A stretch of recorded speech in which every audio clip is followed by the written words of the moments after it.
Hello and welcome to SG Squared. Pastor Steve Gladen pulls from over 25 years of small group ministry experience to encourage and equip listeners like you to lead small group ministry.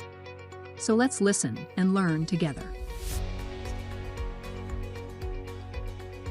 Welcome to SG Squared, Steve Gladen on small groups. I cannot believe, Steve, that summer is almost here. Are you ready for this? Dude, it's banging on the doorstep, man, but it's been fun. It's been unusually cool for us heading into spring. You know, it's really wild because it's mixing me up because it's been unseasonably cool, which I know for some people who are basting or it's hot out, it's, you know, they're not happy with us right now. But it is one of those weird things where you, I sometimes I'm like thinking we're heading into winter and not heading into summer, but I know that heat's going to come like a bad boy and toast us here really soon. But yeah, what do you call it there in May? The May gray?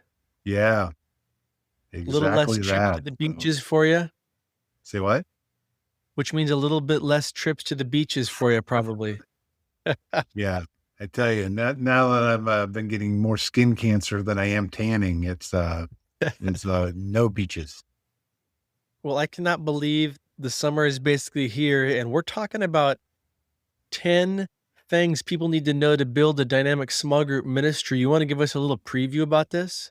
Yeah, basically, this is a great time of year for if you're a small group point person at your church, or if you're a volunteer at your church working on a small group ministry. This is a great time as you're heading into summer is to do a little diagnostic check on your small group ministry just to see how well it's running, see if it's doing what you're wanting it to do. And so what Derek and I want to do is kind of run through 10 building blocks that you need to kind of do a diagnostic check on, because this is what is going to be building your small group ministry. This is the structure that that is built around it. This is the like I say, the building blocks for you to architecturally, help me with that word. Architecturally? Yeah, that word right there.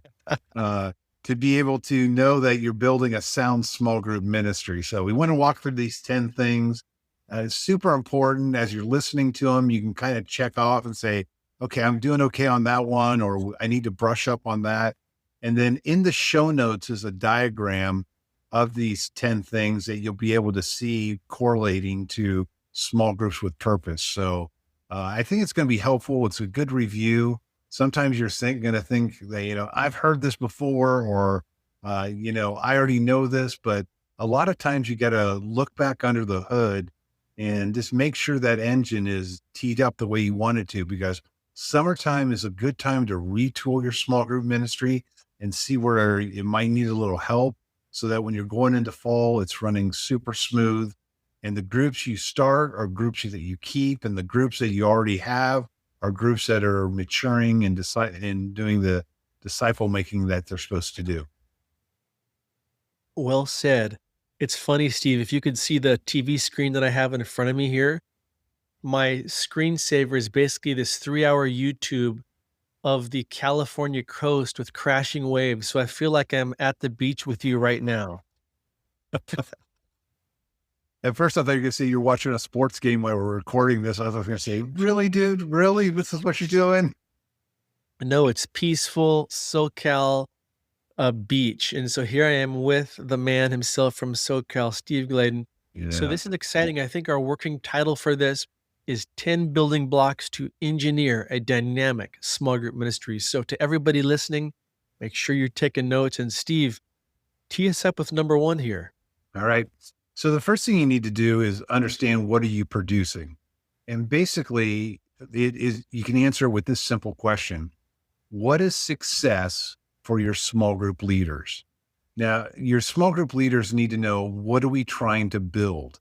And it's not just getting together on a particular night of the week for 2 hours, or on Sunday morning for 2 hours, or whatever it is, and just doing a study. And, you know, hey, we get together, we do an icebreaker, we do a study, we pray for needs, we talk about it, and kind of go like that. What you want to be able to do is make sure that your small groups are strategic for doing what you want to do. So at Saddleback, what it was It was the 5 verbs from the Great Commission, Great Commandment.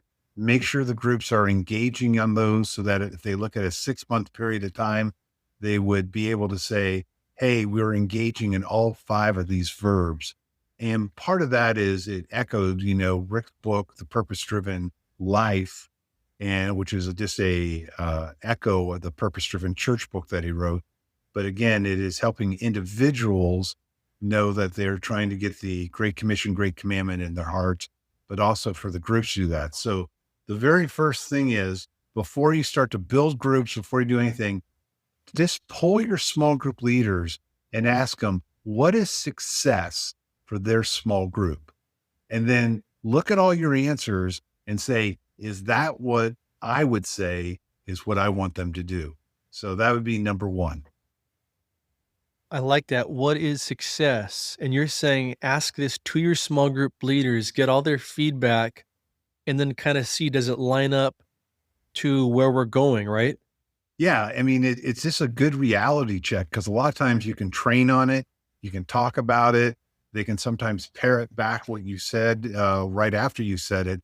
But when you catch them just on their own and just saying, what is success for the small group ministry? What is this success for your small group? Then that'll tell you a lot about whether you're hitting the mark or not.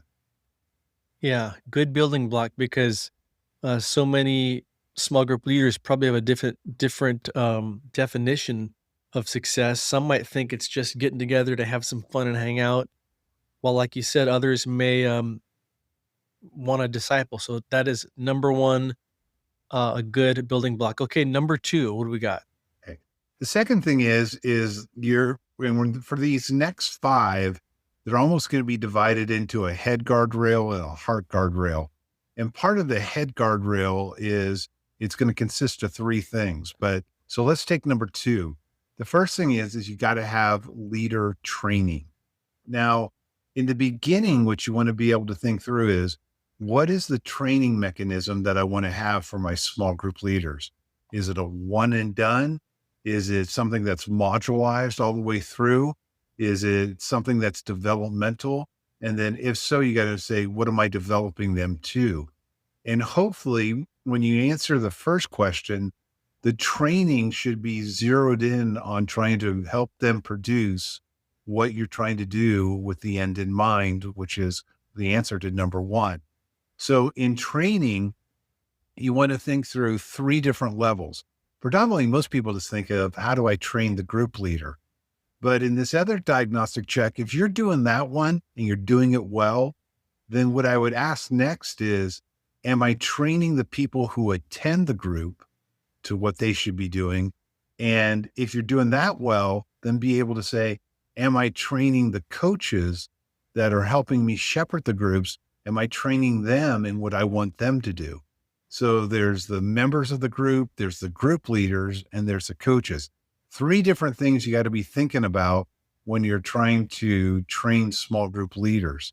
And when you're also thinking about this, you might want to ask yourself the question, am I training them all at once, or am I training them as modules? And as I said that before, what I was saying it is in the backdrop of a family system, because the Bible's written in a family system. You'll notice that the church functions as part of how a family functions.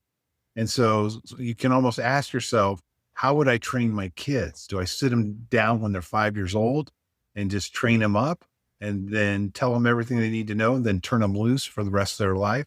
Or am I doing it in segments and different things like that? So I think in the training aspect, you got to go, how am I training? What am I training them to? And then what are the different levels where I'm doing some training?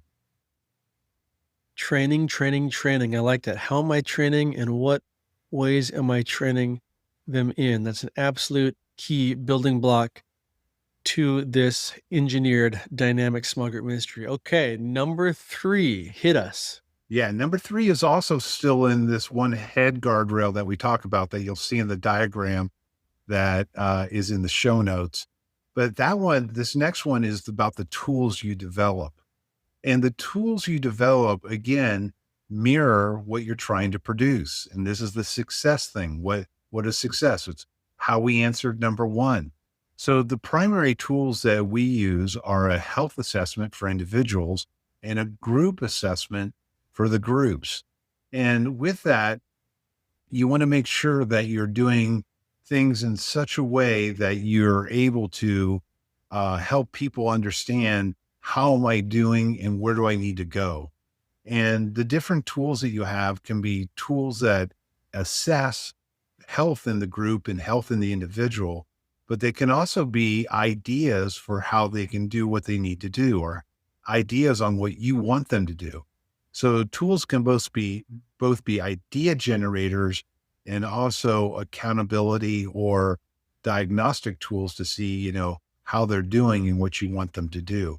You can see a lot of this in what we do. If you even do a search engine on our spiritual health assessment, you'll see what we do for an individual.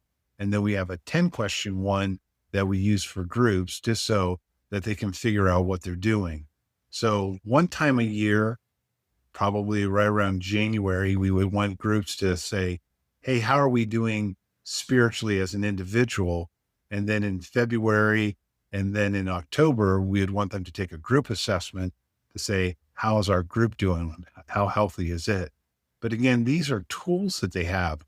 On the idea side of it, we have multiple books that we've done on 250 ways or 250 ideas for your small group leader.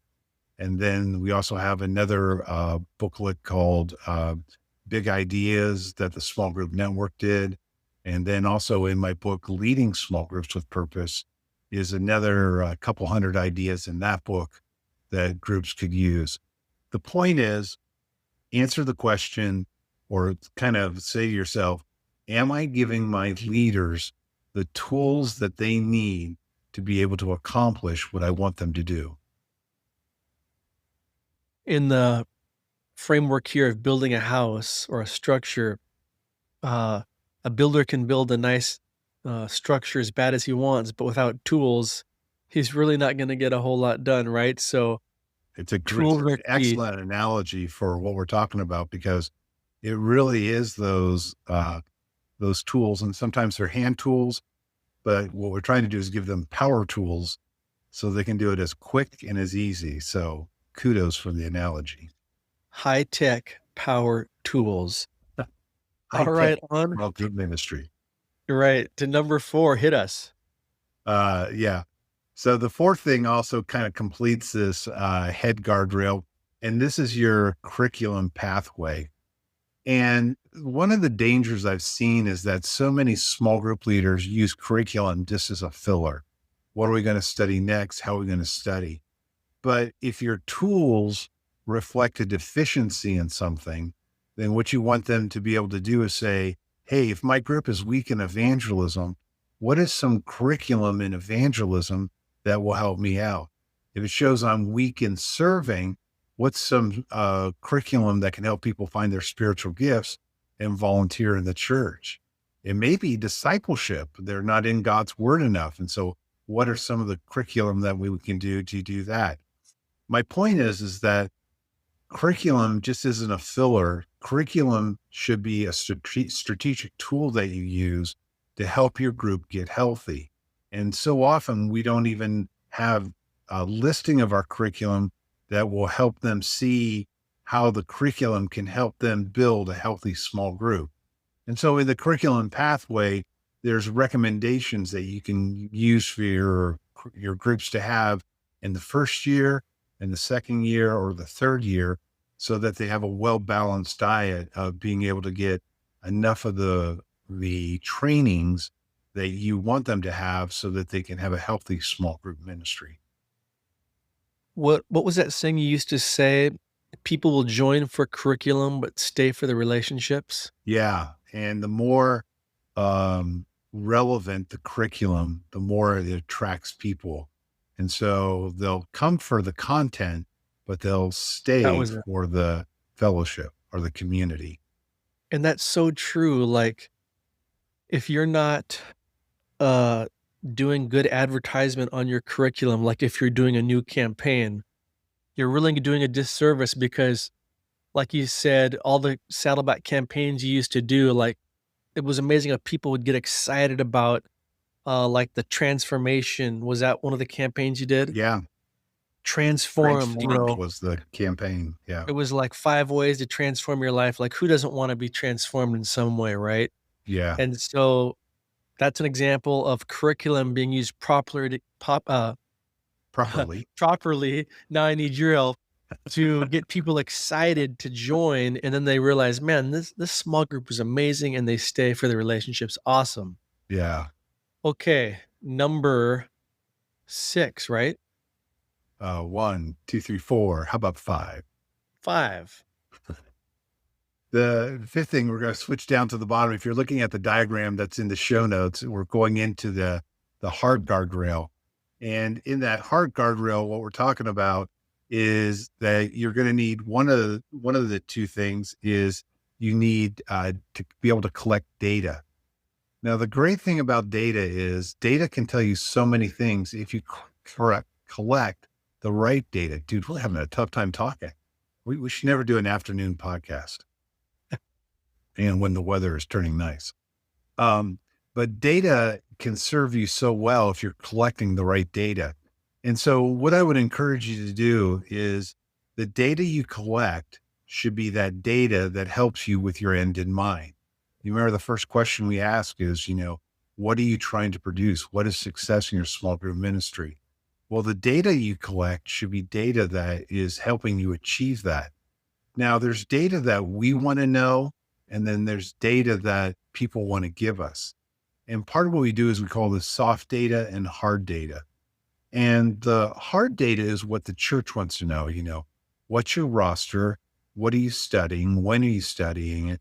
What time of the day or of that day? When is your group meeting? Have you done leader training 1? Have you done leader training 2? Have you checked all the boxes, all those detailed things? But in data, what you also want to collect is you want to be able to collect the soft data, because soft data is how you get to know your small group leaders. And you're modeling to them what you want them to do with their small group members. And, when you collect data that is secure, when you collect data that is kept private, then you can keep great notes with each one of your small group leaders. But I would encourage you, before you ask them anything about what they're studying or anything about, what day they're meeting, use data to find out, do I know their family? Do I know the spouse? Do I know the children that they may have? Do I know their birth dates and their anniversaries? So you can use data to help you take people to that next level. So you want to have good data that is clean and accurate. You got to know, how many groups do we have and stuff like that. But it all is going to happen relationally. And just like in real estate, it's location, location, location. In ministry, it is relationship, relationship, relationship. And a fourth one, relationship. And the relationship gives you the keys to get the data that you want. Data, data, data. All right, that was number 5. Now on to number 6. Number 6 is a close companion with that. And what happens with so many churches, the reason why churches have a tough time breaking the 100 barrier rule is because we don't structure it for scale. And what this 6th thing is, you got to ask yourself, do I have the people around me that are helping me to build my small group ministry? Because there's no way you can know the spiritual health of more than 10 or 15 groups, because, you want to get to know them. You want to get to know all the pieces about them. And so what you want to be able to do is what some churches will call coaches, or what Saddleback called community leaders. You want to be able to get people around you that can help scale your ministry. In science, nothing can grow over 9 inches high without a skeletal system. And the same way, your coaches or your community leaders help build the skeletal system so that your small group ministry can grow, because they become mini U's, not like as in the sheep U's, but YOU apostrophe S. But they become people like you that are shepherds. And it's clear in God's word that in 1 Peter 5, 1-4, that God calls some to be more like elders, some to be more like overseers, but he calls some to be shepherds. And what you want to do is look for shepherds that can come and give care to each one of your groups. And they will come around and they'll be able to help you make sure that everything is going accordingly to what you need to have happen. And that's why this part is so critical for the scalability for your small group ministry to grow without it going out of control and being like a house of cards and falling apart. Yeah, and this building block here of people or the coaches is key. Having been at Saddleback, there was a season where I was not only a small group leader, but I was also a volunteer coach or community leader to help other groups. So I really got a front row seat on how important it was. And Steve, tell everyone real quick, all these community leaders or coaches at even Saddleback, they were all volunteers. Yeah. So it's not like you have to pay these people. Yeah. And it's so beautiful because people who have that gifting, that's what they want to do. They want to be with people. They might not necessarily want to be pastors in the early part, but again, this is one of those training pathways that you want to have for your coaches or the people who help you with your groups to be able to take them from a coach to being a minister and giving them the tools and the resources that they need. And so you're exactly right. When you find people who are passionate about it, caring for other people, then you'll be able to do just that, get people to volunteer to do that. All right, that was number 6. And now God's favorite number 7. Number 7 is the pathway from the beginning of a group to the full maturation of a group. And what you want to do, we call this the pathway that when most groups start, they tend to be heavy on fellowship and maybe a little discipleship, but they're not doing any serving, probably not engaging evangelism, and for sure not understanding what it means to worship in your small group. And I'm not talking about singing. And so part of what you got to be able to do is define the pathway that helps the group from what they start, the way they start, to where you want them to be. And so for at Saddleback, we knew that most groups needed to be heavy on fellowship and building community because they needed the sticking power to say, why do I want to be with these people? But what we wanted to do over time was move them to balancing, or using the word balance as a verb, to help harmonize the 5 verbs of the Great Commission and Great Commandment in their group. Now, would that start, immediately? No, but we had training and coaching and tools that would help them get to that place. And that's why these 2 guardrails that we talked about, and you can see in the diagram in the show notes, kind of helps secure and keeps a group on track from where it starts to where you want it to be. Now, the thing that you got to make sure is that you have resources available that clearly explain what the terms mean, so that fellowship for one person can mean one thing and can mean something completely, totally different for somebody else. So in this 7th little diagnostic thing that you're looking at in building, the building blocks of your group, is saying, do I have a pathway that's defined for when a group starts to where I want to see them, and the aspects in there, so that all through that pathway, they're getting the training, the tools, the curriculum, the coaching, and the data collection, so that you're achieving what you wanted to achieve.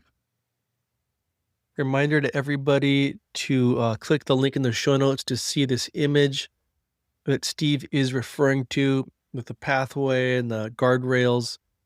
And we are talking about 10 building blocks to engineer dynamic small group ministries. That was number 7. And now we're going to number 8. So in this one, we're going to talk about 8, 9, and 10 all in one swoosh. And part of what you got to do is, when you're looking at, building the building blocks for your small group ministry, you're going to have to say, if I have everything that we just talked about perfectly in sync, what you want to be able to do is now say, how do I get people invited to the party?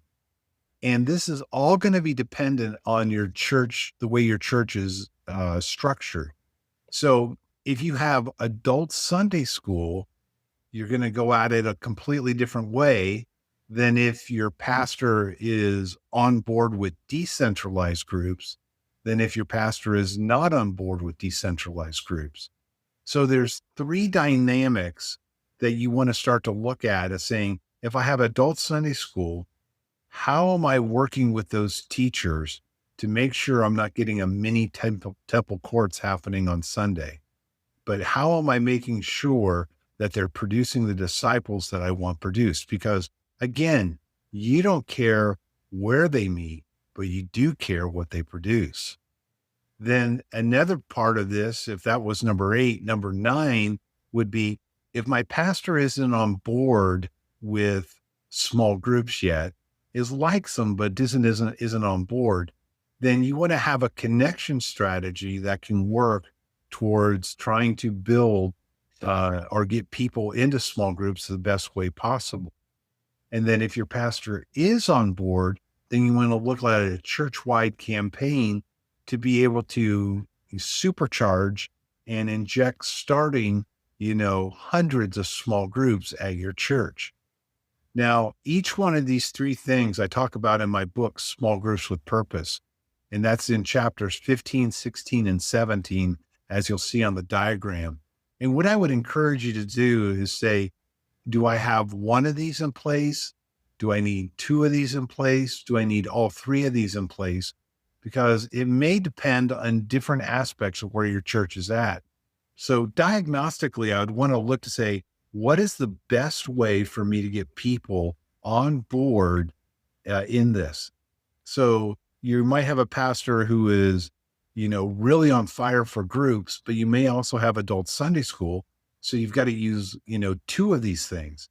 Or you may have a pastor who's not on board with small groups and you have adult Sunday school, and you got to be able to work with those 2 things. So it's they're kind of 3 things that are very different, but they're both, all 3 of them. I mean, not both, but all 3 of them are very critical for you to look at in the life of your small group ministry, because you may move from a pastor who wasn't on board at first, which really Rick wasn't in the early days, to Rick being on board, and we could do a church-wide campaign every year to supercharge our groups.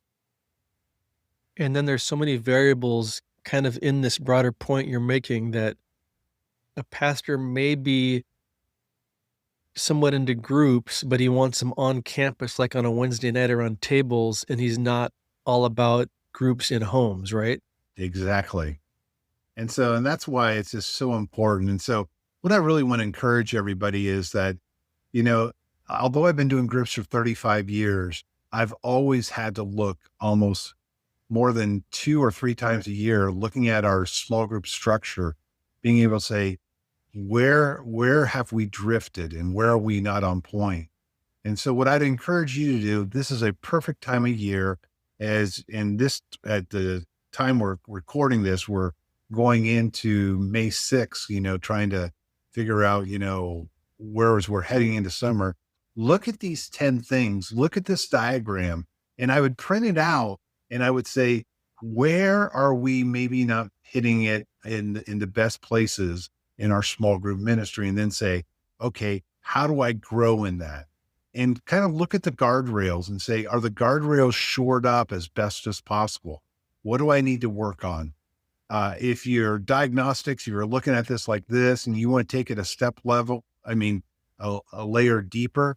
I wrote a book called Planning Small Groups with Purpose that'll take you through 20 questions that will, in essence, do the same thing as what we just walked through here with this visual, but it'll take it much deeper for you to look at your small group ministry and answer the question, how healthy is it in the culture and the context of where our church is at? So there are your 10 building blocks to engineer a dynamic small group ministry. That was great, Steve. We hope this episode encouraged everybody watching or listening.